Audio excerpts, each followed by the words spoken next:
the cross is not an unfortunate plot twist. The cross is not an accidental thing that has happened because suddenly God has been like, oh no, humanity has failed, therefore I need to now come up with a plan.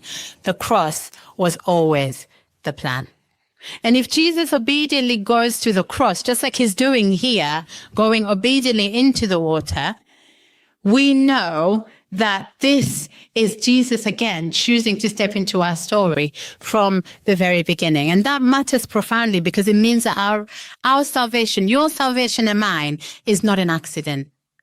It's not an accident. Like actually God had planned from the very beginning to be the substitute that will bring us back home. And we read that in Isaiah 35, that God himself would come and rescue his people. So the first implication is this. We're not rescued because God adjusted his plan. We're rescued because from the very beginning, his plan involved self-giving love. And that should shape and reshape the way that you and I understand grace. I don't know how you understand grace, right? Grace is not God's reluctant forgiveness. It's him just deliberately choosing to enter into the human condition and to heal it from the inside out.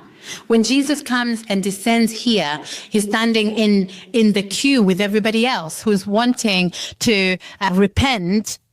He is standing in our place. He's standing in your place.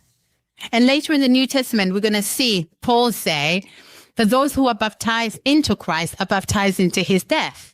Just as he is raised from the dead, we will also be raised into new life.